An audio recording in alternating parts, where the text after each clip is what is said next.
Hi, അപ്പോൾ എല്ലാവർക്കും നമസ്കാരം. ക്യാപിറ്റൽ ഗെയിൻ എന്ന് പറയുന്നൊരു ഭാഗമാണ് നമ്മൾ ഡിസ്കസ് ചെയ്തുകൊണ്ടിരിക്കുന്നത്. അപ്പോൾ ഇൻകം ടാക്സിലെ 4ാമത്തെ ഹെഡ്. നമ്മൾ കഴിഞ്ഞ വീഡിയോകളിൽ എന്താണ് ക്യാപിറ്റൽ ഗെയിന്, അതുപോലെ what are the different types of capital gain, ഇതിൻ്റെ കമ്പ്യൂട്ടേഷൻ, എക്സംഷൻ, ഈ കാര്യങ്ങളൊക്കെ നമ്മൾ കഴിഞ്ഞ വീഡിയോകളിലായിട്ട് ചർച്ച ചെയ്തതാണ്. അപ്പോൾ ഇനി നമ്മൾ ചെയ്യുന്നത് ഇതിൻ്റെ പ്രോബ്ലം സോൾവിങ് സെഷനാണ്. അപ്പോൾ കൂടുതൽ കാര്യങ്ങൾ നമുക്ക് എന്ത് ചെയ്യാം, ഓരോ പ്രോബ്ലങ്ങൾ എടുത്ത് സോൾവ് ചെയ്യുമ്പോൾ നമുക്ക് അതിനെക്കുറിച്ച് ഡീറ്റെയിൽഡായിട്ട് പറയാം. ഓക്കെ, അപ്പോൾ നമ്മൾ സമയം കളയുന്നില്ല, നേരിട്ട് നമുക്ക് എന്താണ് ഓരോ പ്രോബ്ലത്തിലേക്ക് പോകാം. Okay,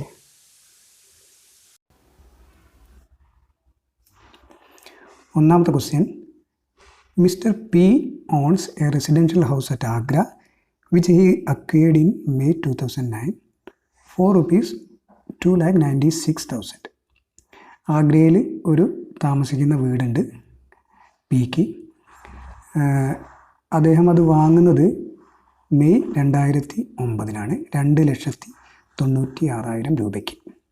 he cells the house four 35 lakh on August 18, 2019.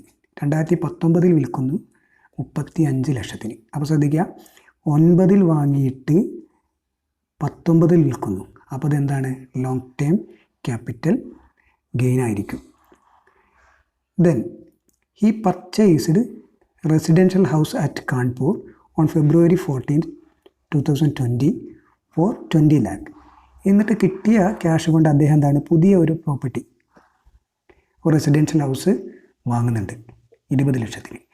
നമ്മളോട് പറഞ്ഞിരിക്കുന്നത് find out amount of capital gain chargeable to tax. ഈ അസസ്മെൻറ്റ് ഇയറിൽ എത്ര ക്യാപിറ്റൽ ഗെയിനാണ് നമ്മൾ ടാക്സ് ആയിട്ട് നമ്മൾ പരിഗണിക്കേണ്ടതെന്ന്.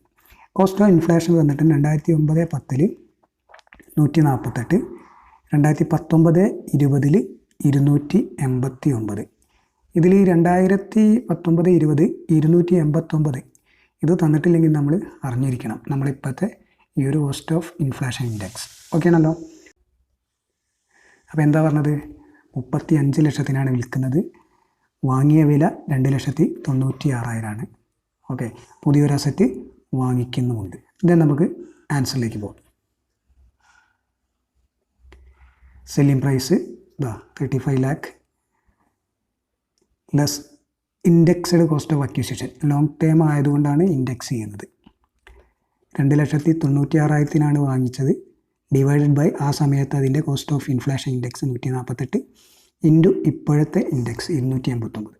അപ്പോൾ നമുക്ക് എന്തുള്ളത്, ഈ 2,96,000 എന്നുള്ളത് 5 ലക്ഷത്തിലേക്ക് മാറി.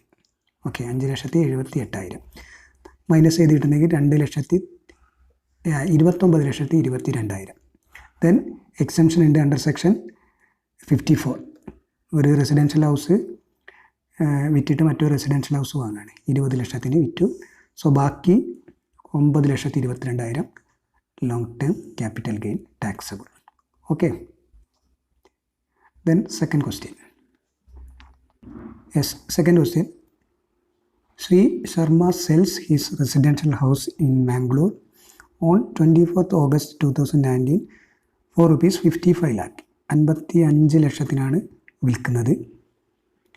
And incurs and expenditure of ₹1 lakh in connection with the transfer. അപ്പോൾ ഇതുമായിട്ട് ബന്ധപ്പെട്ട് അദ്ദേഹത്തിന് എന്താണ്, 1 ലക്ഷം എക്സ്പെൻസ് വന്നിട്ടുണ്ട്. അപ്പോൾ സെല്ലിംഗ് എക്സ്പെൻസ് ആണ് ഉദ്ദേശിക്കുന്നത്. Okay, then cost of acquisition of the house for him in 1998 was 1,80,000. അപ്പോൾ ഇത് വാങ്ങുന്നത് 98 അത് 1,80,000. And on 1st April 2001 the fair market value was 8 lakh. ഈ ഒരു പ്രോപ്പർട്ടീൻ്റെ, ഇത് 98 വാങ്ങിയിട്ടുള്ള ഈ പ്രോപ്പർട്ടീൻ്റെ 2001 ഫെയർ മാർക്കറ്റ് വാല്യൂ തന്നിട്ടുണ്ട്, അത് 8 ലക്ഷമാണ്. അപ്പോൾ ശ്രദ്ധിക്കണം, കോസ്റ്റ് ഓഫ് അക്വിസിഷനും ഫെയർ മാർക്കറ്റ് വാല്യൂ തന്നാൽ ഏതാണോ കൂടുതൽ അതാണ് നമ്മൾ പരിഗണിക്കേണ്ടത്. അപ്പോൾ ഈ കണക്കിൽ നമ്മൾ കോസ്റ്റ് ഓഫ് അക്വിസിഷനായിട്ട് 8 ലക്ഷമാണ് എടുക്കേണ്ടത്. ഓക്കെ,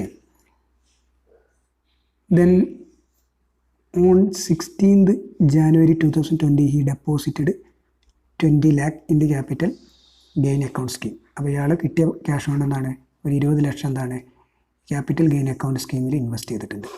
എന്താണ് ടാക്സബിൾ ക്യാപിറ്റൽ ഗെയിൻ എന്നാണ് ചോദിച്ചത്. ഓക്കെ, നോക്കാം, നമുക്ക് ആൻസറിലേക്ക് പോയി നോക്കാം. വിറ്റ വില നമുക്കറിയാം 55 ലക്ഷത്തിനാണ്. അതിന് കുറച്ച് എക്സ്പെൻസ് വന്നിട്ടുണ്ട്, അത് കുറച്ചു 1 ലക്ഷം. അപ്പോൾ നമുക്ക് കിട്ടി നെറ്റ് സെയിൽ കൺസിഡറേഷൻ 54 ലക്ഷം. ദെൻ അതിന് ഇൻഡെക്സ് കോസ്റ്റ് ഓഫ് അക്വിസിഷൻ നമ്മൾ 1,80,000 പകരം എത്ര എടുക്കുന്നു? 8 ലക്ഷം. ഫെയർ മാർക്കറ്റ് വാല്യൂ ആണ് കൂടുതൽ, അതുകൊണ്ട് അതെടുത്തു. Into 289, then divided by 100.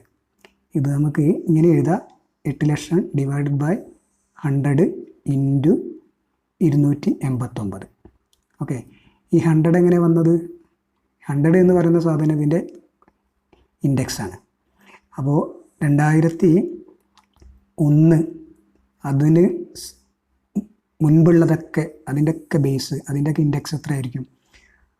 100 ആയിരിക്കും. അതും കൂടി നിങ്ങളെ ശ്രദ്ധയിലൊന്ന് വെക്കണം.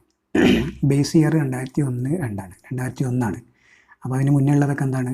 ആ ബേസ് ഇയറിൽ 100 തന്നെയാണ്. അപ്പോൾ അതിൻ്റെ മുന്നിലൊക്കെ നമ്മൾ എന്തായിട്ടാണ്? 100 പരിഗണിക്കുക. ഓക്കെ, അതുകൊണ്ടാണ് 100 ഇവിടെ എടുക്കാൻ കാരണം. സോ അപ്പോൾ നമുക്കെന്താണ്? 23,12,000 കിട്ടി. അത് കുറച്ചപ്പോൾ നമുക്ക് കിട്ടി 30,88,000. അത് long time capital gain. Then നമ്മൾ എന്താണ് ഡെപ്പോസിറ്റ് ചെയ്തിട്ടുണ്ട്, അത് നമുക്ക് കുറയ്ക്കാം. 20 ലക്ഷം അത് കുറച്ചു, ബാക്കി 10,88,000 ടാക്സബിൾ ക്യാപിറ്റൽ ഗെയിൻ. ഓക്കെ, അപ്പോൾ വളരെ സിമ്പിളായിട്ട് നമുക്ക് എന്ത് ചെയ്യാൻ പറ്റും? ഇത്തരത്തിലുള്ള കണക്കുകളൊക്കെ അറ്റൻഡ് ചെയ്യാൻ പറ്റും. ഓക്കെ ആണല്ലോ. അപ്പോൾ ഈ ഒരു കണക്കിൽ പ്രത്യേകമായിട്ട് നമ്മൾ ശ്രദ്ധിക്കേണ്ട ഒരൊറ്റ കാര്യമുള്ളൂ, fair market value cost of acquisition രണ്ടും തന്നാൽ വിച്ച് എവർ ഈസ് ഹയർ, ഏതാണോ കൂടുതൽ അത് പരിഗണിച്ചുകൊണ്ട് കണക്ക് ചെയ്യണം. ഓക്കെ, ബേസ് ഇയർ എന്ന് പറയുന്നത് 2001 ആണ്. അതിന് മുന്നേ വരുന്നത് ഏത് ഇയർ ആണെങ്കിൽ അതൊക്കെ അതിൻ്റെയൊക്കെ കോസ്റ്റ് ഓഫ് ഇൻഫ്ലേഷൻ ഇൻഡെക്സ് എന്ന് പറയുന്നത് 100 അസ്യൂം ചെയ്യുക. ഓക്കെ, നമുക്ക് നെക്സ്റ്റ് ക്വസ്റ്റ്യനിലേക്ക് പോകാം. Yes, question number 3.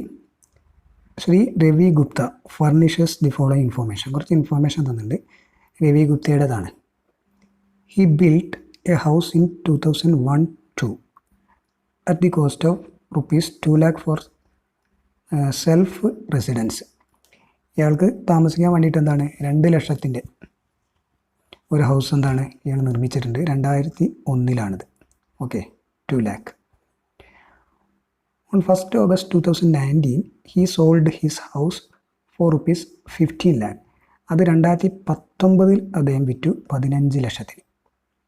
അപ്പോൾ 2001 വാങ്ങിച്ചതാണ് അല്ലെങ്കിൽ നിർമ്മിച്ചതാണ്, അത് 2 ലക്ഷത്തിനായിരുന്നു. അത് 2019 വിറ്റു എന്ന് പറഞ്ഞാൽ ലോങ് ടേം ക്യാപിറ്റൽ ഗെയിൻ ആയിരിക്കും. ആൻഡ് എന്നിട്ടോ purchased new flat on 1st January 2020 for 5 lakh. 5 ലക്ഷത്തിന് പുതിയൊരു ഫ്ലാറ്റ് വാങ്ങിച്ചു. Stamp fee paid 50,000 for registration. അപ്പോൾ ഇത് രജിസ്റ്റർ ചെയ്യാൻ വേണ്ടിയിട്ട്, ഈ പുതിയ ഫ്ലാറ്റ് രജിസ്റ്റർ ചെയ്യാൻ വേണ്ടിയിട്ട് അദ്ദേഹത്തിന് 50,000 ചിലവായിട്ടുണ്ട്. ഈ paid 2% brokerage on sale and purchase of the property. ഇത് വാങ്ങിച്ചപ്പോഴും വിറ്റപ്പോഴൊക്കെ 2% ബ്രോക്കറേജ് വന്നിട്ടുണ്ട്. അപ്പോൾ അതുകൂടി ഇതിൽ നമ്മൾ അഡ്ജസ്റ്റ് ചെയ്യണം. കമ്പ്യൂട്ട് ക്യാപിറ്റൽ ഗെയിൻ, ഇത് കമ്പ്യൂട്ട് ചെയ്യുക. ദെൻ അഡീഷണൽ ആയിട്ട് ഒരു കാര്യം കൂടി പറഞ്ഞിട്ടുണ്ട്. If the new flat is ₹10 lakh, how much capital gain shall be taxable. ഇപ്പം നമ്മളോട് 5 ലക്ഷമാണ് പുതിയ ഫ്ലാറ്റ് വന്നത്. അപ്പോൾ അത് 10 ലക്ഷം ആയിരുന്നെങ്കിൽ എന്തായിരിക്കും ക്യാപിറ്റൽ ഗെയിൻ എന്നാണ് ചോദ്യം. ഓക്കെ, ആൻസറിലേക്ക് നമുക്ക് നോക്കാം.